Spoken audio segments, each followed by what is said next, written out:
Hi പ്രിയമുള്ളവരെ, N4 നജയുടെ പുതിയൊരു എപ്പിസോഡിലേക്ക് സ്വാഗതം.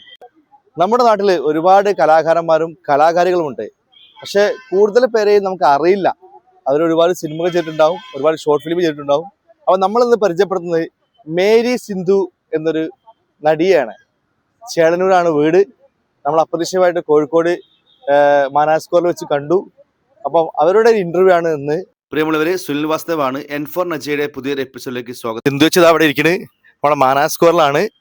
ഹായ് സിന്ധു ചേച്ചി, എന്തൊക്കെയുണ്ട് വിശേഷങ്ങൾ? ഹായ്, നല്ല വിശേഷം തന്നെ, സുഖായിരിക്കുന്നു. സിന്ധു ചേച്ചിയുടെ അഭിനയ ജീവിതമൊക്കെ ഒന്ന് അറിയാം. ഞാൻ സ്കൂൾ പഠിക്കുന്ന കാലഘട്ടങ്ങളിലൊക്കെ നാടകം അങ്ങനെയുള്ള കാര്യങ്ങളിലൊക്കെ ചെയ്യലുണ്ടായിരുന്നു. പിന്നെ അന്നതൊക്കെ സ്കൂളിൽ എന്ന് വെച്ചിട്ടുണ്ടെങ്കിൽ നമ്മളെ ആ കാലഘട്ടത്തിലൊക്കെ ഈ സാഹിത്യ സമാജം എന്ന് പറഞ്ഞിട്ട് ഒരു കുട്ടികളുടെ ഒരു പരിപാടിയൊക്കെ സ്കൂളുകളിൽ ഉണ്ടാവുമല്ലോ എല്ലാ ആഴ്ചകളിലും. അപ്പൊ അതിലൊക്കെ സജീവമായിട്ട് പരിപാടികളും നാടകങ്ങളും പാട്ട് അങ്ങനെയുള്ള ഒരുപാട് കാര്യങ്ങളിൽ മുന്നിലായിരുന്നു. പിന്നെ വളർന്ന് കുറെ കാലങ്ങളൊക്കെ കഴിഞ്ഞപ്പം പിന്നീട് ഇപ്പോഴാണ് വീണ്ടും കലാരംഗത്തേക്ക് തിരിച്ചു വരാൻ വേണ്ടിയിട്ടുള്ള ഒരു സാഹചര്യം കിട്ടിയത്. ഒരു പോക്കിരിപ്പാത്തു, അത് ഡോക്ടർ ദാമോദർ എന്ന് പറഞ്ഞ ഒരു ഡയറക്ടർ സാറിന്റെയാണ് പോക്കിരിപ്പാത്തു എന്നുള്ളത്. അതൊരു നല്ല ശക്തമായ കഥാപാത്രം തന്നെയായിരുന്നു ചെയ്തത്. പിന്നെ അതേപോലെ തന്നെ ഒരു അറബിക് ആൽബം ചെയ്തു. ഞാൻ ഈ കലാരംഗത്ത് വന്നിട്ട് 10 വർഷമായി. ഫസ്റ്റ് തന്നെ ഞാൻ ചെയ്തത് സെവൻസ് എന്നുള്ളൊരു മൂവിയാണ്. അതിനുശേഷം പെൺപട്ടണം എന്നൊരു മൂവി ചെറിയ ഭാഷണത്തിൽ അഭിനയിക്കാൻ പറ്റി. പിന്നെ അവിടുന്ന് ഞാൻ വയസ്സത്രയും 30 എന്നുള്ളൊരു പടമാണ് അഭിനയിച്ചത്. അതില് നല്ലൊരു തടിച്ചിട്ടുള്ള ഒരു കഥാപാത്രം എന്നായിരുന്നു ആവശ്യം. അപ്പൊ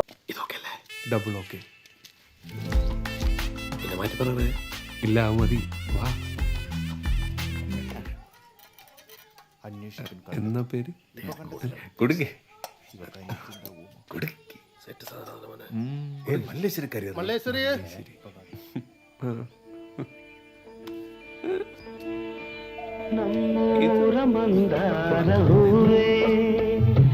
ನನ್ನೊಲುಮೆ ಬಾಂಧಳದ ಚೆಲುವೆ ಬಳಿ ಬಂದು ಬಾಳನ್ನು ಬೆಳಗು ನನ್ನ ಬರಿದಾದ ಮನದಲ್ಲಿ ಮಿನುಗು. ಸರ್, ಅವರಿಲ್ಲಿ ಕೆಲಸ ಮಾಡೋರು ಸರ್, ಜೋಲಿಕಾರಿ ಸರ್. ചായ കുടിച്ചിട്ട് ശരി വേലക്കാരിയാന്ന് നോക്കാം. അപ്പൊ അതിലൊരു പെണ്ണ് കാണാൻ വരുന്ന നല്ലൊരു സീനായിരുന്നു. പിന്നെ അത് കഴിഞ്ഞതിന് ശേഷം അഭിലാഷം അതിലൊരു ടീച്ചറായിട്ട് അഭിനയിക്കാൻ പറ്റി. സിനിമയില് ഞാനിപ്പോ സിനിമ കാണല് നിർത്തി, ഇപ്പൊ വാർത്തയാ കാണല്. സിനിമയിലുള്ളവരെല്ലാരും ഇപ്പൊ വാർത്തയിലുണ്ടല്ലോ. അതെല്ലാം പാണ്ടൻ പൂച്ചക്കാരനുണ്ടായിരുന്നു. ഒരു 5ഓളം ഷോർട്ട് ഫിലിം ചെയ്തു, ഒരു 2-3 വെബ് സീരീസ് ചെയ്തു, ഒരു ആൽബം ചെയ്തു. അത് ഒരു അറബിക് ആൽബം ആയിരുന്നു ചെയ്തത്. അറബിക് ആൽബം ചെയ്തു. പിന്നെ അതില് സുമേഷ ബാബു എന്നുള്ളത് സുനിൽ വാസുദേവ് സാറിന്റെ വെബ് സീരീസ് ആണ്. അതിൽ സുമംഗലി എന്നുള്ളൊരു കഥാപാത്രമാണ്. ആ സുമംഗലി എന്നുള്ള കഥാപാത്രം എന്റെ ജീവിതത്തിൽ ഒരു വഴിത്തിരിവായി മാറുന്നു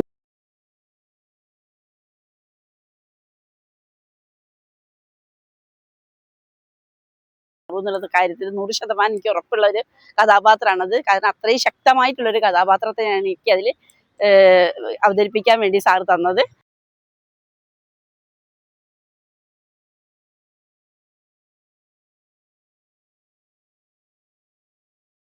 നമ്മുടെ സിന്ധേച്ചി ഭയങ്കര സന്തോഷത്തിലാണ് ഇപ്പോൾ. ഞാൻ വന്നപ്പോൾ തന്നെ ചിരിച്ചോടാ നിൽക്കുന്നത്. കാരണം മഴവിൽ മനോരമയില് ഒരു ചിരി ബമ്പർ ചിരി എന്ന പ്രോഗ്രാമിന് പോയി ബമ്പ ഹിറ്റായിരുന്നു, അടിച്ചുപൊളി ചെയ്തു. അപ്പൊ അതിന്റെ വിശേഷം കൊണ്ട് നമുക്ക് അറിയാം. സിന്ധേച്ചി, നിങ്ങളുടെ മഴവിൽ മനോരമയിലെ ബമ്പർ ചിരി കണ്ട് എനിക്ക് ഭയങ്കര ഇഷ്ടപ്പെട്ട്, അതാണ് തെരഞ്ഞു വന്നത്. ഓക്കെ, അത് പറഞ്ഞേ. അത് യാദൃശികമായിട്ടാണ് മഴവിൽ മനോരമേന്റെ ഓഡിഷൻ കുന്നമംഗലത്ത് നടക്കുന്നുണ്ട് എന്നുള്ളത് അറിഞ്ഞത്. അപ്പൊ അത് ഞങ്ങള് ബൗബോ സുമേഷ എന്നുള്ള വെബ് സീരീസിന്റെ ഡയറക്ടറായ സുനിൽ വാസുദേവ് സാറ് ഞങ്ങളോടൊപ്പം ഉണ്ടായിരുന്നു. അപ്പൊ സാറാ പറഞ്ഞത് ഇങ്ങനെ ഒരു പരിപാടി നടക്കുന്നുണ്ട്. അപ്പൊ അതിനോടനുബന്ധിച്ചിട്ട് അപ്പൊ അവിടെ തന്നെ അന്ന് ഓഡിഷന് വന്ന ഒരു സൂസന്ന എന്ന് പറഞ്ഞിട്ടൊരു ലേഡി കൂടി ഉണ്ടായിരുന്നു.